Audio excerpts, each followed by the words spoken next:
Hai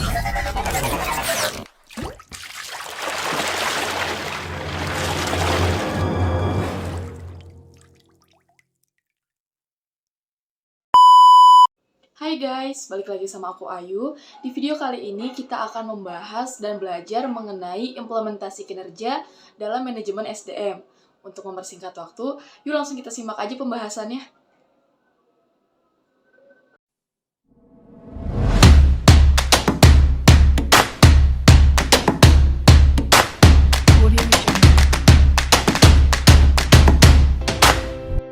Implementasi kinerja dalam manajemen SDM. Apa sih yang dimaksud dengan implementasi kinerja dalam manajemen SDM?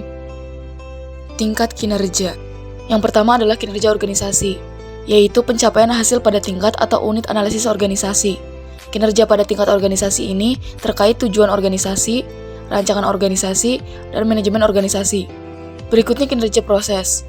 Kinerja pada proses merupakan tahapan dalam menghasilkan produk atau pelayanan. Ini dipengaruhi tujuan proses, rancangan proses, dan manajemen proses. Yang terakhir ialah kinerja individu atau pekerjaan, yaitu pencapaian atau efektivitas pada tingkat pegawai atau pekerjaan. Ini dipengaruhi tujuan pekerjaan, rancangan pekerjaan, dan manajemen pekerjaan, serta karakteristik individu, dikemukakan oleh Ramler dan Bresch pada tahun 1995. Garis besar kategori arti kinerja. Kinerja merupakan catatan hasil yang diproduksi atau dihasilkan atas fungsi atau aktivitas selama periode waktu tertentu. Kinerja sebagai hasil bukan karakter, sifat, dan perilaku. Bernardin 2001, 143. Kinerja sebagai hasil juga terkait dengan produktivitas dan efektivitas. Produktivitas merupakan hubungan antara jumlah barang dan jasa yang dihasilkan dengan jumlah tenaga kerja, modal, dan sumber daya yang digunakan dalam produksi itu, dikemukakan oleh Richard tahun 2003. Kinerja merujuk pengertian sebagai perilaku. Merupakan seperangkat perilaku yang relevan dengan tujuan organisasi atau unit organisasi tempat orang bekerja. Kinerja merupakan sinonim dengan perilaku. Kinerja adalah sesuatu yang secara aktual orang kerjakan dan dapat diobservasi. Kinerja mencakup tindakan, dan perilaku yang relevan dengan tujuan organisasi. Kinerja bukan konsekuensi atau hasil tindakan, tetapi tindakan itu sendiri. Pendekatan pengukuran kinerja. Pendekatan ukuran standar kinerja dalam melakukan pengukuran. Yang pertama ialah pendekatan personality traits, yaitu mengukur kepemimpinan, inisiatif, dan sikap. Yang kedua merupakan pendekatan perilaku, mengukur umpan balik, kemampuan presentasi, respon terhadap komplain pelanggan. Dan yang terakhir ialah pendekatan hasil, mengukur kemampuan produksi, menyelesaikan produk sesuai jadwal, peningkatan produksi atau jualan, dikemukakan oleh De Vries dan kawan-kawan pada tahun 1981. Aspek pengukuran kinerja, yang pertama ialah produktivitas, yang kedua kualitas, yang ketiga ketepatan waktu, yang keempat putaran waktu, yang kelima penggunaan sumber daya, dan yang keenam ialah biaya. Ukuran kinerja dalam dimensi kualitas. Yang pertama ialah kehandalan, yang kedua daya tanggap, yang ketiga kompetensi, yang keempat akses, yang kelima kesopanan, yang keenam komunikasi, yang ketujuh kejujuran, yang kedelapan keamanan, yang kesembilan pengetahuan terhadap pelanggan, dan yang kesepuluh ialah bukti langsung. Jenis ukuran kinerja. Yang pertama ukuran uang, yaitu pendapatan pengeluaran dan pengembalian.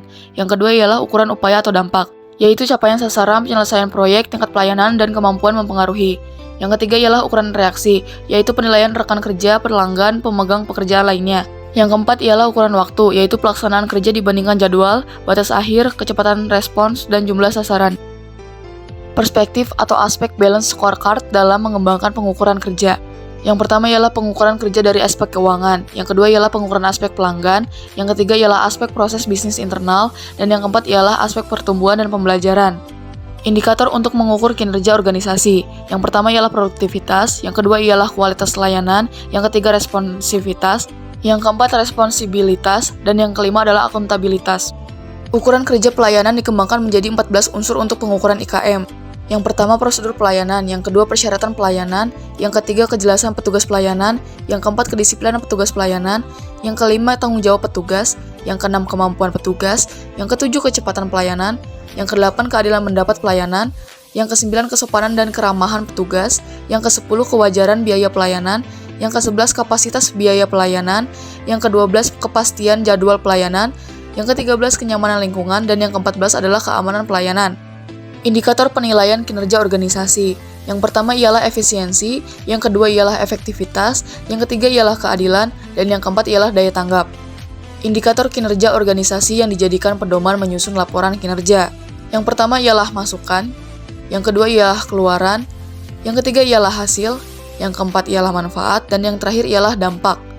Untuk penjelasan lebih spesifiknya, bisa kalian lihat pada slide yang sedang ditampilkan. Kinerja dan problematika dalam manajemen pengetahuan. Konsep kinerja dalam organisasi. Kinerja karyawan dan kinerja organisasi mempunyai kaitan erat. Tercapainya tujuan organisasi tidak lepas dari sumber daya yang dimiliki organisasi yang dipergunakan atau dijalankan karyawan yang berperan aktif sebagai pelaku dalam upaya mencapai tujuan organisasi tersebut. Kinerja adalah hasil kerja yang dicapai oleh seseorang atau kelompok orang dalam suatu organisasi sesuai dengan wewenang dan tanggung jawab masing-masing dalam rangka mencapai tujuan organisasi yang bersangkutan, secara legal, tidak melanggar hukum, dan sesuai dengan moral etika. Kinerja menurut Describer dalam Kamus Bantam English Dictionary pada tahun 1979 yang dikemukakan oleh Prawiro Sentono pada tahun 1999 berasal dari kata kinerja atau performance dari akar kata to perform, mempunyai beberapa entries. Yang pertama, melakukan, menjalankan, melaksanakan. Yang kedua, memenuhi, menjalankan kewajiban suatu nazar. Yang ketiga, menjalankan karakter dalam suatu permainan. Yang keempat, menggambarkan dengan suara atau alat musik. Yang kelima, melaksanakan atau menyempurnakan suatu tanggung jawab. Yang keenam, melakukan suatu kegiatan dalam permainan. Yang ketujuh, memainkan pertunjukan musik. Dan yang kedelapan ialah melakukan sesuatu yang diharapkan oleh seseorang atau mesin. Definisi kinerja. Menurut Rule dan Biar pada tahun 1981, kinerja adalah pencapaian hasil. Menurut Interplan pada tahun 1999, kinerja yaitu terkait operasi, aktivitas program, dan misi organisasi. Menurut Murphy dan Cleveland pada tahun 1995, kinerja yaitu kualitas perilaku yang berorientasi pada tugas dan pekerjaan. Menurut Stoner pada tahun 1978, kinerja yaitu fungsi dari motivasi, kecakapan, dan persepsi peranan. Menurut Bernardin dan Russell pada tahun 1993, kinerja yaitu pencatatan hasil-hasil yang diperoleh dari fungsi-fungsi pekerjaan atau kegiatan tertentu selama kurun waktu tertentu. Menurut Handoko, kinerja yaitu proses di mana organisasi mengevaluasi atau menilai prestasi kerja karyawan. Dan yang terakhir menurut Gibson pada tahun 1990, kinerja adalah seseorang ditentukan oleh kemampuan dan motivasinya untuk melaksanakan pekerjaan. Unsur yang terdapat dalam kinerja. Yang pertama ialah hasil-hasil fungsi pekerjaan. Yang kedua ialah faktor-faktor yang berpengaruh terhadap prestasi kerja pegawai. Yang ketiga ialah pencapaian tujuan organisasi. Yang keempat ialah periode waktu tertentu. Yang kelima ialah tidak melanggar hukum. Dan yang terakhir ialah sesuai dengan moral dan etika. Pekerjaan dan kinerja organisasi. Fungsi pekerjaan atau kegiatan yang terkait kinerja organisasi atau perusahaan terdiri dari 5 komponen, yaitu yang pertama adalah strategi organisasi, yang kedua ialah SDM, yang ketiga ialah pemasaran, yang keempat ialah keuangan, dan yang kelima ialah operasional. Intelijensi kapital dan parameter kinerja. Dari ketiga jenis kapital yang ditampilkan pada gambar di atas, membentuk 3 lingkaran yang saling terkait dan disatukan oleh segitiga value creation. Value creation yaitu kemampuan penciptaan nilai yang ditentukan oleh human capital, structure capital, dan customer capital yang dimiliki perusahaan. Yang pertama ialah human capital, menyangkut kompetensi, skills, brain power, expertise, kreativitas, problem solving capability, leadership, entrepreneurial, managerial skills, tacit knowledge yang dimiliki karyawan perusahaan. Yang kedua, structural capital, merupakan kapabilitas knowledge dari perusahaan berupa teknologi, metodologi, dan proses yang memampukannya merespon kebutuhan dan tantangan pasar. Yang ketiga ialah customer capital, terdiri dari relasi, feedback, input terhadap produk atau layanan, suggestion, experience, dan tacit knowledge dari pelanggan. Indikator kinerja organisasi. Terdiri dari 7 indikator. Yang pertama ialah performa harus mengarah hasil dan semangat untuk menghasilkan nilai. Yang kedua harus dapat diukur sehingga input dan output dapat dikuantifikasi. Yang ketiga, unit dan personel yang diukur kinerjanya harus memahami metode penilaian dengan penjelasan minimal. Yang keempat, hasil penilaian dapat dikomunikasikan segera.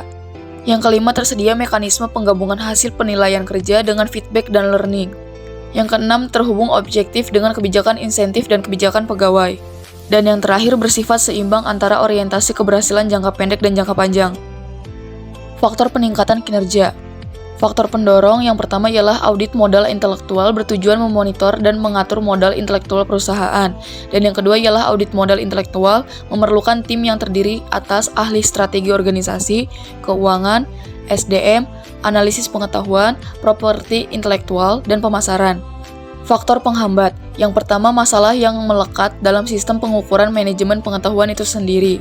Yang kedua, sulit mengidentifikasi hubungan langsung antara inisiatif manajemen pengetahuan dengan performansi perusahaan. Yang ketiga, manajemen biasanya meminta indikator kasat mata, seperti dampak terhadap performansi keuangan dan operasional lainnya. Yang keempat, semakin beragam dan kompleksnya stakeholder atau pihak berkepentingan terhadap eksistensi perusahaan. Budaya organisasi, pengetahuan, dan kinerja organisasi. Berikut ini adalah gambar hubungan antara budaya organisasi, pengetahuan, dan kinerja organisasi yang bisa kalian lihat pada slide yang ditampilkan.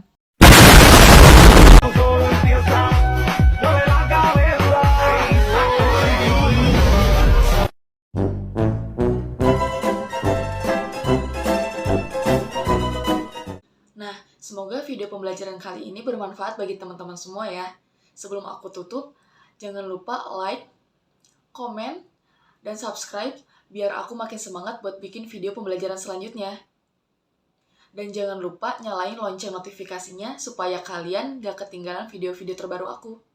Sampai jumpa di video selanjutnya. Bye!